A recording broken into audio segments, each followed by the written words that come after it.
Salut, c'est Trado, je suis content de vous retrouver pour la mise à jour de l'analyse technique du CAC 40. Au programme, les actualités qui ont émaillé la journée du CAC 40, un backtest, des plans de trade. Je vous retrouve juste après ça. Et oui, 0,28% de baisse au plus mauvais moment, on a envie de dire, c'est-à-dire le moment où il fallait passer la seconde, changer de braquet, appelez ça comme vous voulez, mais au moment où on avait réussi à s'extirper et clôturer au-dessus des 6395, qui était une résistance, rappelons-le, ça s'est passé sur la séance de lundi, eh bien, la séance suivante, celle de mardi, eh bien, nous amène à un accès de faiblesse. Alors, tout est rendu plus compliqué par le statut de ces 6395 dont on ne sait pas si ils ont été battus en brèche ou pas. Je vous rappelle que sur la séance de lundi, on a bien clôturé au-dessus de cette zone, au-dessus de laquelle on n'avait pas réussi à clôturer ni lors de l'attaque du 17, ni lors de celle du 18, ni encore moins lors de l'attaque du 21. Mais les volumes qui avaient été inscrits sur cette séance de cassure très importante, c'était cette séance-ci, vous voyez, ils étaient très amoindris, puisqu'en fait c'était le lundi de Pentecôte tout simplement, et donc quand il se passe quelque chose de très important mais qui n'est pas confirmé par une hausse des volumes, c'est toujours un petit peu suspect, et on pouvait se demander si ce support avait été véritablement cassé, et cela aurait mis tout le monde d'accord si on avait assisté à une bougie de progression, et ça n'a pas été le cas. Donc, je réserve mon opinion pour ne pas vous induire en erreur. Je ne sais pas si cette zone est encore résistance ou au contraire si elle a changé de polarité en devenant support. On va attendre que ça se décante. C'est pas la peine non plus de prendre des paris tranchés et inutiles. Ce qui est sûr, c'est que nous avons un chandelier japonais bien menaçant puisque vous pouvez le constater. 1, il est rouge. 2, il clôture sur les plus bas. C'est un avalement baissier. L'avalement baissier est caractérisé par le fait que c'est un corps qui est rouge, qui avale le corps vert précédent. Les bougies ont des mèches, mais les mèches n'importent pas. Vous voyez, là, c'est quand même un avalement baissier puisqu'on a le corps 2 qui avale le corps 1, même s'il n'avale pas la mèche basse. Donc, si la bougie 2 avait avalé en plus les mèches, ça aurait été d'autant plus fort, mais on accepte encore une fois l'idée que ce ne soit pas le cas. Normalement, les avalements baissiers, pour les puristes, doivent intervenir lorsque l'on arrive en période de fin de hausse, enfin en période de tendance haussière, on va dire. Et là, on peut considérer que cette séquence de 4 bougies est une séquence de hausse. Donc on va dire que cette combinaison de chandeliers japonais est valable. Maintenant, pour le backtest du jour, eh bien, j'ai pas tenu compte de ça. J'ai pris toutes les bougies de rouge qui avalaient un corps 1.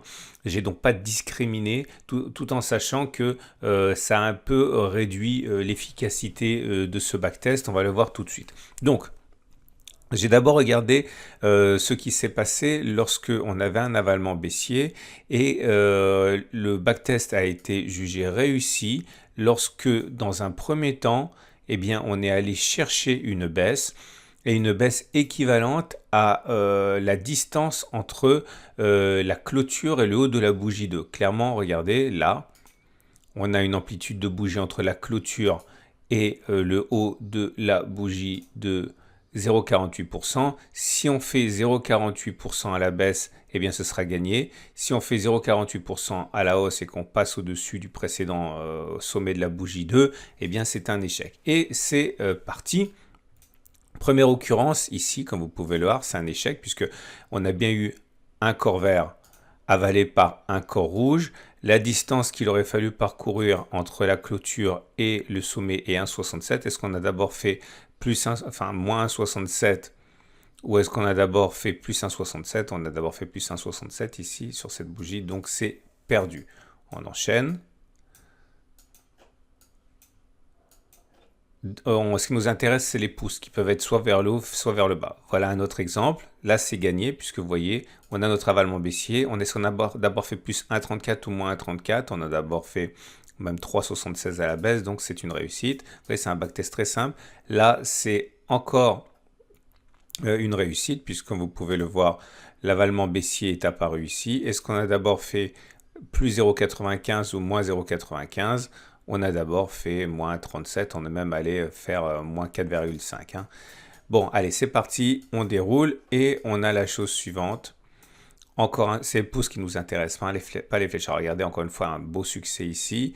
Donc là, encore un succès. Vous voyez, hein, je me suis arbitrairement décidé, limité à regarder l'amplitude à la distance entre la clôture et le plus haut, mais très souvent, ça va plus bas, hein.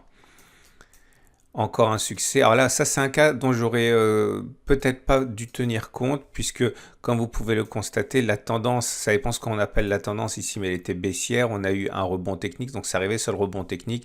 Peut-être que les puristes m'auraient reproché d'avoir pris cet exemple-là. Encore un succès ici, encore un succès là.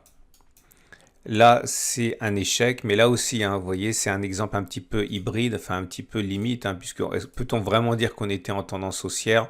Pas vraiment, hein, donc c'est un échec, mais j'ai pris toutes les opportunités pour justement enlever la subjectivité, hein. Mais avec, encore une fois, très généralement, vous le remarquerez en regardant la vidéo, le fait d'avoir pris toutes les opportunités, toutes les occurrences a plutôt desservi le backtest, hein.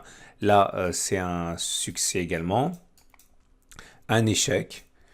Un échec, un succès, encore un succès, un échec, un succès, un échec, encore un échec. Là aussi, hein, c'était pas vraiment dans l'esprit de l'avalement baissier, hein, puisque on n'était pas en tendance baissière. Au contraire, on avait déjà 3 bougies de baisse avant que ça apparaisse. Mais je le répète une dernière fois, quand vous savez pas, quand vous n'êtes pas sûr, vaut mieux tout prendre et lisser avec plus d'occurrence plutôt que laisser rentrer la subjectivité, hein. Donc encore un échec, un succès, un succès, un succès, un échec, un succès, un échec, un échec, un succès, un échec, encore un échec, encore un succès et c'est terminé. On arrive à 30 occurrences et un taux de réussite de... on a eu 17 succès et 13 échecs, donc 57% de réussite. Alors, 57%, c'est pas mal. Il ne faut pas oublier que les casinos gagnent généralement avec des taux de réussite de 52% pour eux et 48% contre eux. Donc 57%, c'est pas mal. Mais j'ai eu envie de regarder ce que cela aurait donné si j'avais fait un autre backtest, à savoir simplement regarder si la séance suivante, suite à un avalement baissier, est une séance de baisse ou de hausse. Donc clairement, je vous montre simplement celui-là. Ouais, j'ai mis une flèche rouge parce que suite à l'avalement baissier, la séance d'après, on a baissé. Ok, on a baissé, même c'est marqué ici de 0,37%. Donc simplement regardez ça. Et là, c'est une flèche vers le haut parce que c'est monté suite à l'avalement haussier. Vous voyez, l'avalement haussier a eu lieu là. La séance d'après, on a pris 0,29%. Donc, c'est une flèche vers le haut. Et là, bizarrement, suite à ce backtest, on arrive à 50% de chance pour que la séance d'après soit haussière contre 50% pour qu'elle soit baissière. Clairement, ça marche moins bien. Et qu'est-ce qu'on peut faire de tout ça? Ben, déjà, pas grand-chose parce que ce backtest n'est absolument pas valable puisque 30 occurrences, ça ne suffit pas pour tirer des lois. Mais je fais simplement ça pour partager mon travail. Mais on va dire que si c'était valable, suite à l'avalement baissier du jour, eh bien, on a une chance sur deux pour que demain ça monte ou que ça baisse, donc c'est pas très significatif. Par contre, on a 50% de chance pour que l'on aille chercher une baisse de 0,51% avant d'aller chercher éventuellement une hausse de 0,51%. Donc clairement, pour dire les choses à la hache, il est plus probable que l'on fasse ça plutôt que ça. Ok ? Donc voilà, ça c'était pour le backtest du jour. Je vous rappelle que c'est valable pour tout, pour les actions, pour les matières premières, pour les cryptos, pour le forex, à condition bien sûr de backtester, voir si ça fonctionne. Encore une fois, ce que j'ai fait, là, c'est juste pour partager ma méthode. On enchaîne avec les bougies Aiki Nashi et de manière non surprenante, puisque ça agit avec un petit décalage, la bougie Aiki Nashi du jour est encore haussière. Vous le voyez, c'est une bougie verte, elle n'a pas de mèche basse. Donc la bougie d'hier a entraîné un plus haut qu'on n'a pas tenu, hein, mais bon, ça reste quand même une bougie qui est haussière, avec le bémol qui est le suivant. Je vous rappelle que si on est dans une figure de congestion, comme subodore que nous soyons, c'est pas la peine de tenir compte des chandeliers japonais et des indicateurs techniques, ça fonctionne moins bien. Et on passe aux autres éléments techniques, à commencer par la moyenne mobile à 7 jours qui est mollement haussière, on va dire. Donc la tendance est de court terme mais mollement haussière aussi. La moyenne mobile à 20 jours Elle est toujours haussière, mais de manière plus claire, hein, donc on est toujours en tendance générale qui est haussière. La moyenne mobile à 50 jours est ascendante, donc la tendance de fond est haussière. La moyenne mobile à 200 jours est ascendante, donc la tendance de long terme est haussière. Et les bandes de Bollinger sont mollement en parallèle haussière. Bref, c'est tout mou. Et on termine avec les indicateurs techniques. Alors, pas grand-chose à dire au niveau des indicateurs techniques. J'hésite même à vous en parler. Parce que, encore une fois, lorsqu'on est en période de latéralisation, comme je crains qu'on le soit encore, eh bien, il délivre surtout des faux messages. Mais deux choses importantes quand même si on doit prendre ça avec circonspection. Un, les volumes qui sont de moins en moins importants. Ok, c'est bizarre. C'est bizarre, on dirait que les intervenants sont en attente. Le MACD qui menace de faire un non-croisement baissier. Attention, ça c'est pas bon du tout. Hein. Ok, à surveiller de très près. J'en profite pour dire que j'ai oublié les news. Et les news de la journée étaient simplement le fait que les investisseurs ont apprécié les propos de la Banque centrale américaine, la Banque centrale britannique, qui dit que l'inflation pour le moyen terme, il n'y croyait pas trop, ce qui explique que certains marchés ont inscrit des records, notamment eh bien, le DAX ou certains marchés américains. Par contre, en France, on n'a pas eu ce record. Et on termine donc avec l'Ishimoku. Et l'Ishimoku nous présente une situation où la tendance est toujours haussière. Hein.